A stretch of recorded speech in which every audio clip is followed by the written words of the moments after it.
This is 8 Minutes, a podcast helping you understand the energy transition in just a few minutes. I'm your host, Paul Schuster. Today, we're tackling the controversial subject of carbon offsets. You may be familiar with a version of these, as when you book a flight, you decide to offset your travel emissions through a service such as TerraPass or Carbon Fund. Pay a bit extra on your ticket, and you get the peace of mind knowing that your travel isn't contributing to any further warming of the climate. Or is it? What exactly are you purchasing with that offset, and how reliable is it in offsetting any real emissions? Scale this question up to that of a big corporation looking to reduce its footprint. Are offsets the best way to go, or is this just a way to greenwash activities and claim success without actually doing anything? We'll dive into it and see what we can uncover. 8 minutes. It's how long it takes the sun's rays to reach Earth, or about how long it would take for an average long-haul flight to throw over 36 pounds of carbon into the air. That's a full ton of carbon if you're taking the red eye from New York to London. Let's get it on.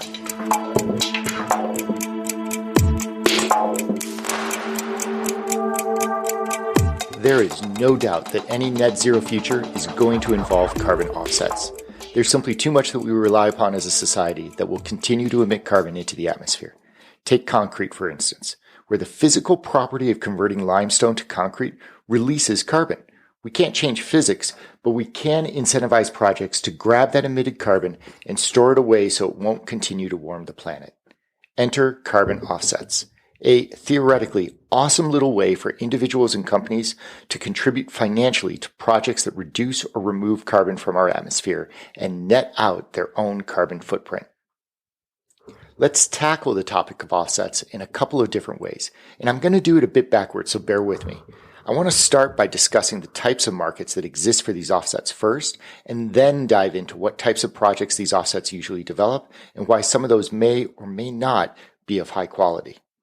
So let's start with carbon markets, of which there are two kinds, compliance markets and voluntary markets. Those offsets you're buying for your flight, those are part of what we call voluntary offsets, as you're not required to buy those at all. The most recent data I could find suggests, though, that the voluntary market isn't super big.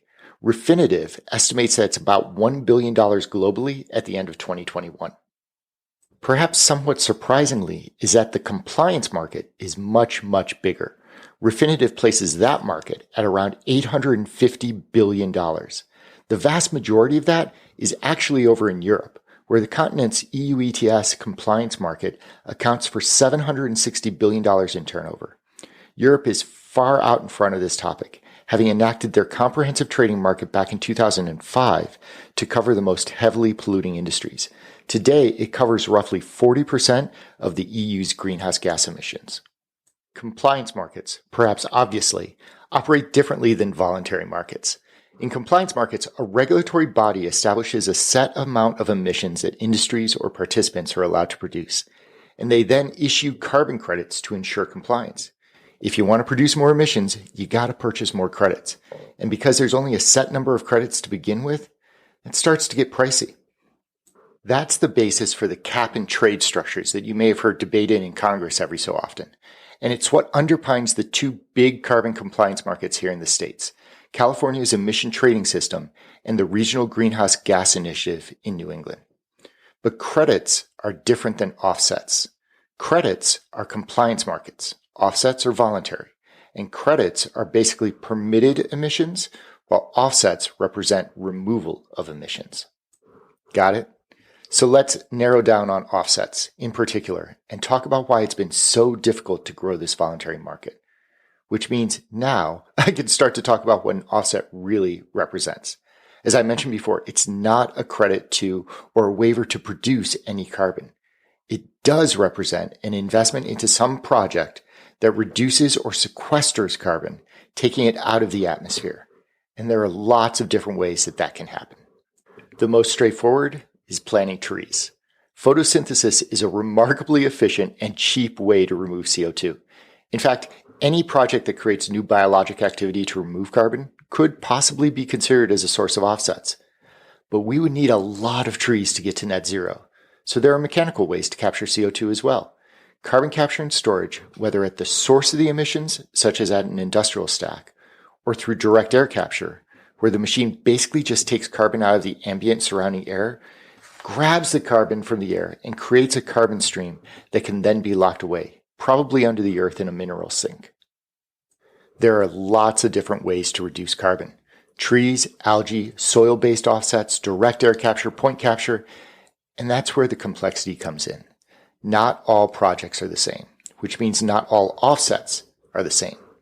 For instance, even in forestry, offsets could be developed for everything from planting new trees to avoiding deforestation of a certain tract of land through to improved forestry management of a given area. Are all those the same? How should we think about that?